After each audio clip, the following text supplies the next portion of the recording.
Assalamu alaikum, dear students. I hope you all are doing well at your home and you have completed your previous task which I have given to you about Unit 1.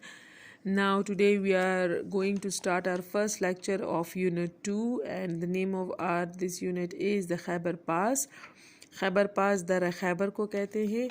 Now let's see on page 16 you can see the two pictures on page 16. One is the can you guess what are they? The first picture is it is of Khyber Pass, right? The pathway, and the second picture is of the road. It's a road.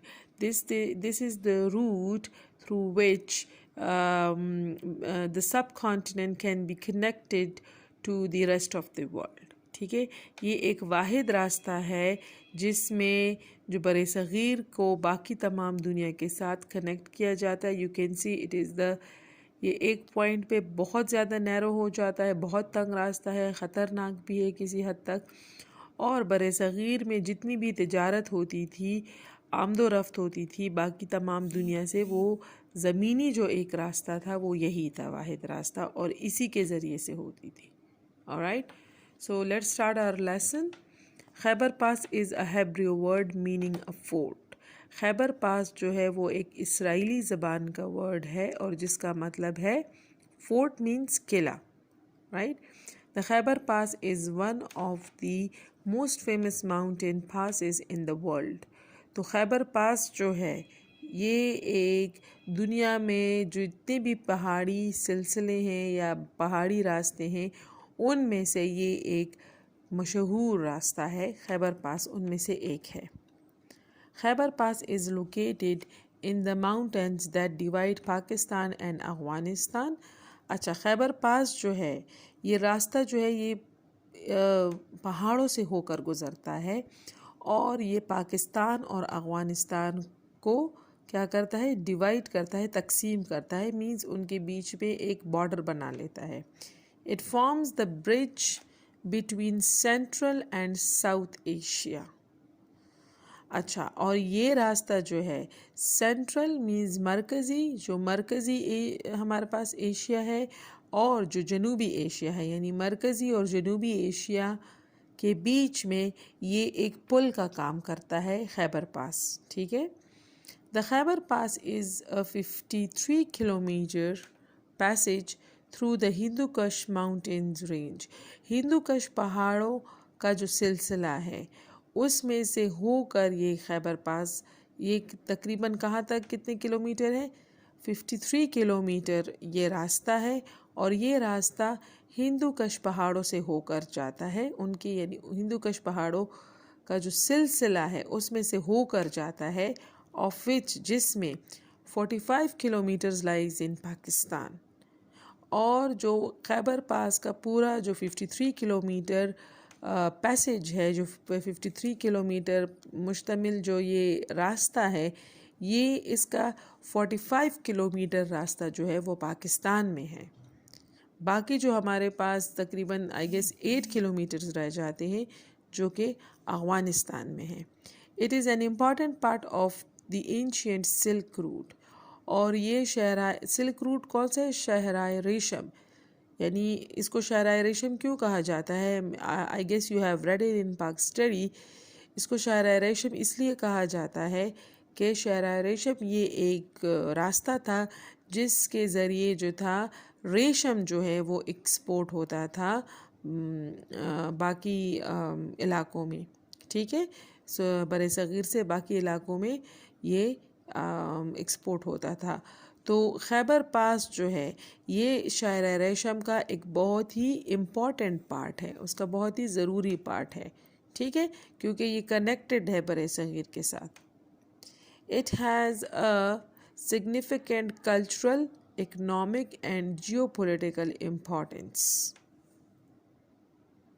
Alright, so it means کہ اس کی ہماری جغرافیائی سیاست کے لحاظ سے، economy means معاشی لحاظ سے، کلچرل مینز جو ہماری ثقافت ہے ثقافتی لحاظ سے، جو ہے یعنی ان 3 چیزوں کی وجہ سے اس کی بہت زیادہ یہ جو خیبر پاس ہے بہت اہمیت کا حامل ہے. جغرافیائی سیاست میں آ جاتی ہے ہمارے پاس ڈفرینٹ جو ڈفرینٹ رولرز ہیں، انہوں نے مختلف حملے کیے ہیں، مختلف طریقوں سے یہاں پر انٹر ہوئے ہیں. اسی طرح اکنامک مینز ہماری جو معاشی ہے، معاشی حالت یا جسے ہم کہتے ہیں تجارت، ٹریڈ جو ہوتی تھی وہ بھی اسی راستے سے ہوتی تھی. کلچرلی ثقافتی لحاظ سے مینس کہ ڈفرینٹ کلچرلز یہاں پر آئے، مختلف قسم کے لوگوں کے کلچرز آئے، برٹش بھی آیا، انڈیا بھی آیا، ترکس بھی آئے، منگولز بھی آئے، تو اپنے ساتھ وہ اپنا اپنا کلچر بھی لے کر آئے. تو اس لحاظ سے یہ جو راستہ ہے خیبر پاس یہ بہت ہی اہمیت کا حامل ہے، کیونکہ جتنا بھی بر صغیر میں ہمیں ڈفرینٹ کلچرل دیکھنے کو ملتے ہیں وہ تمام کے تمام ثقافتیں جو ہیں وہ اسی راستے سے ہو کر آئی ہے. At its narrowest point the pass is only 3 meter wide. اس کا جو سب سے تنگ ترین پوائنٹ ہے، تنگ ترین مینس اس کے یہ روڈ جو ہے یہ یونیفارم نہیں ہے، ایک جیسی نہیں ہے، کہیں سے تنگ کہیں سے کھلی. ایک جگہ پر یہ پہاڑوں کے بیچ میں سے، چونکہ یہ پہاڑوں میں سے ہو کر گزر رہی ہے تو ایک جگہ پر یہ اتنی تنگ ہو جاتی ہے کہ صرف 3 میٹر جو ہے یہ چوڑی روڈ ہو جاتی ہے ہمارے ساتھ. And it is a very narrow point, I would say, for moving a very big vehicle. بڑی گاڑیوں کے لیے یہ بہت ہی تنگ سا راستہ بن جاتا ہے. alright, okay, you can see the railway track. okay, اس کو لنڈی کوتل دیکھیں، یہاں پر یہاں سے یہاں پر ریلوے اسٹیشن بنا تھا جو ابھی نہیں ہے، ابھی یہ بند ہو چکا ہے. یہاں اس کے ریلوے ٹریکس جو ہیں وہ سارے خراب ہو چکے ہیں، تقریباً ختم ہو چکے ہیں مختلف وجوہات کی بنا پر. تو یہ ریلوے ٹریک یہاں پر بنا تھا، اس میں تقریباً 34 ٹنلز بنے ہیں. یہ پورا خیبر پاس کا جو روڈ جتنا گیا ہوا ہے اس روڈ کے ساتھ ساتھ یہ ریلوے ٹریک بھی، جو لوگ ادھر گئے ہیں ان کو دکھائی دے گا کہ ساتھ ساتھ میں یہ پہاڑوں کے بیچ میں سے یہ ریلوے ٹریک گیا ہوا ہے، اور وہ ابھی جو ہے آج کل یہ بند ہے، یہ یوز نہیں ہو رہا. یہ یہاں پر اگر آپ دیکھیں تو یہ قلعہ ہے، اس کو جمرود کا قلعہ بھی کہتے ہیں، کہ یہ ایک سکھ نے بنایا تھا. And we are going to read it in our next paragraph. Come to the next page. Okay. 17 kilometer west from the city of Peshawar is a small town Jamrod. ٹھیک ہے.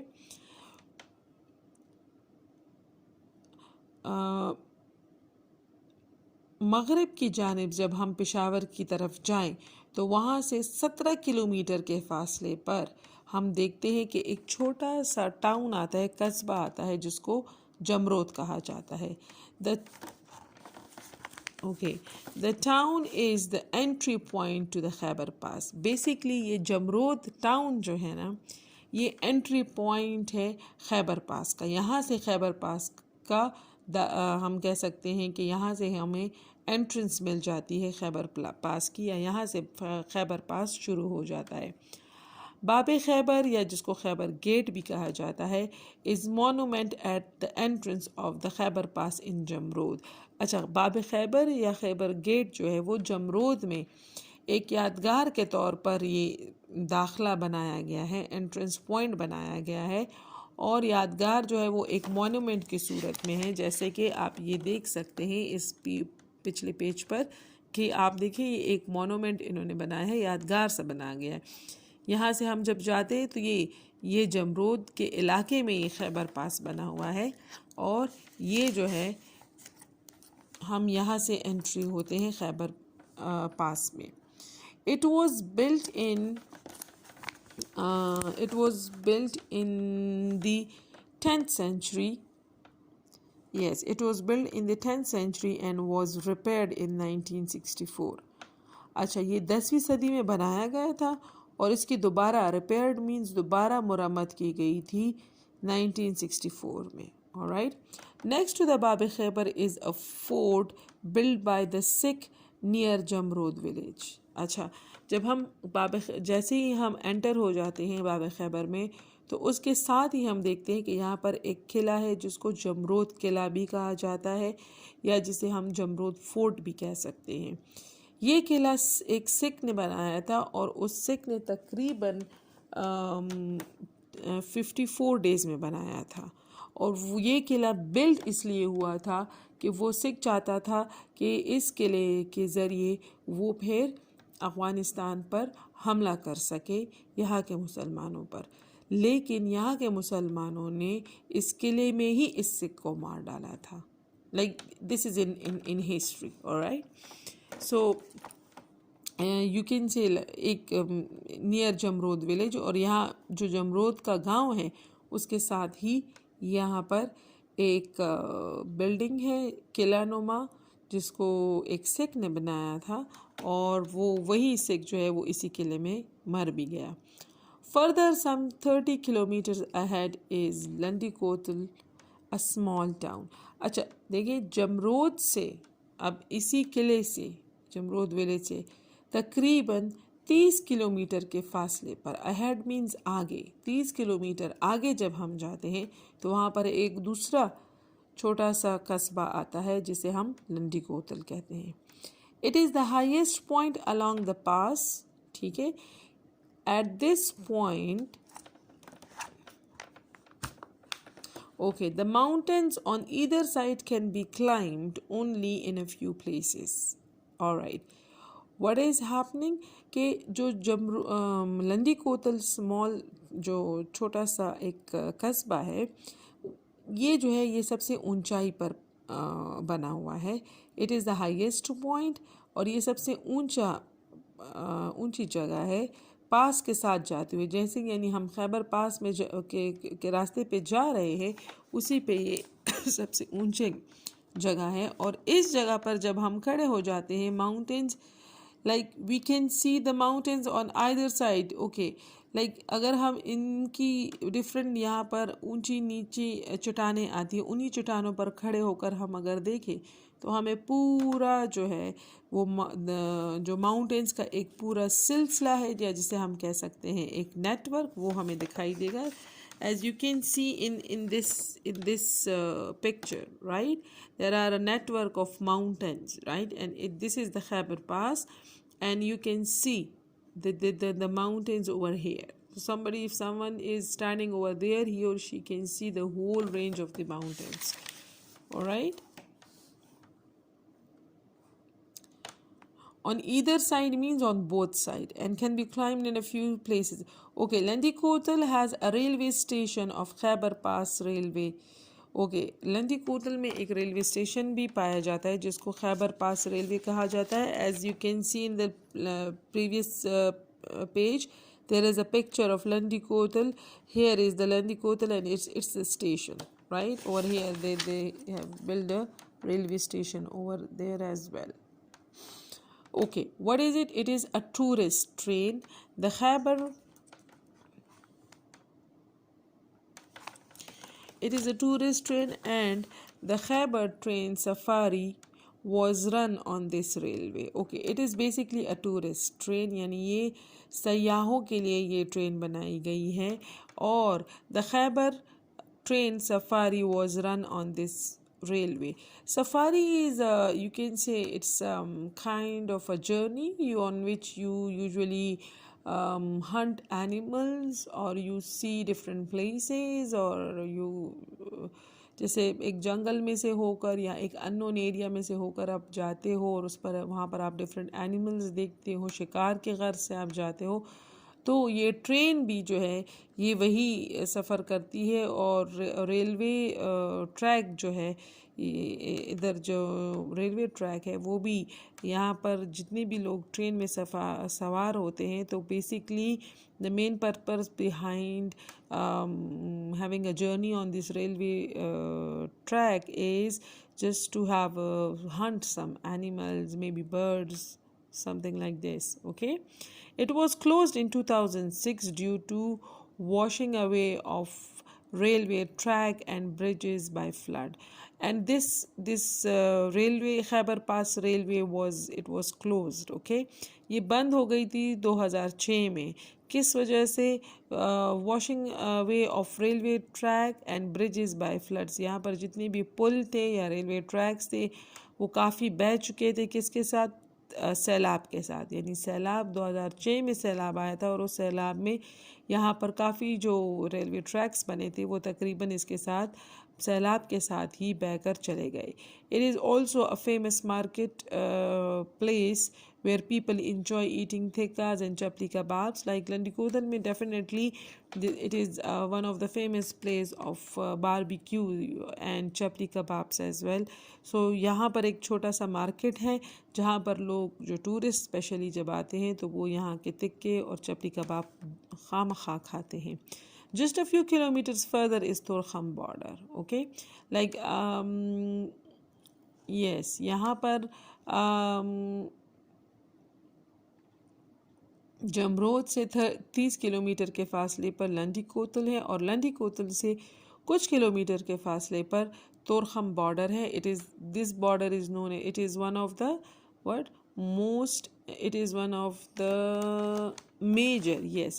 the major international border crossings between Pakistan and Afghanistan. Pakistan اور افغانستان کے بیچ میں یہ ایک بہت ہی اہم اور مین بارڈر ہے.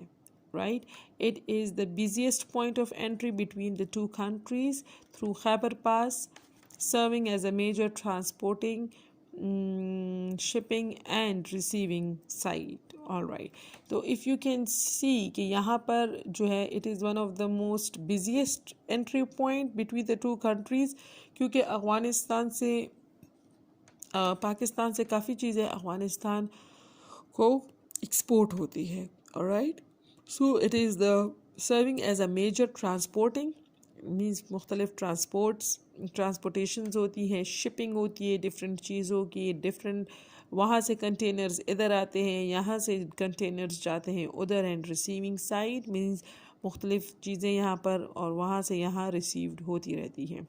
The history of the Khyber Pass as a strategic gateway dates from 362 BC when Alexander the Great and his army marched through the Khyber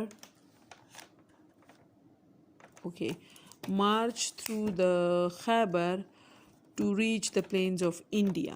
All right. What happened now in this paragraph? There is a little bit about the history of the Khyber Pass, and it is a word as a strategic gateway. Strategic کہتے ہیں حکمت عملی کو. Gateway means تبادلہ. Right? So this Khyber Pass is basically یہ ایک strategic gateway رہا ہے اسپیشلی ڈفرینٹ کنگز کے لیے. رائٹ؟ جس میں سے ایک ہے Alexander the great. Right? Alexander the great اور اس کی آرمی یہ یہاں پر مارچ تھرو دا خیبر، یہ خیبر سے اس خیبر پاس کے تھرو آئی تھی. اور کہاں پر؟ To reach the plains of India, India کے میدانی علاقوں میں. اس وقت جب الیگزینڈر آیا تھا تو پاکستان اور انڈیا ایک ہی تھا برِ صغیر کے نام سے.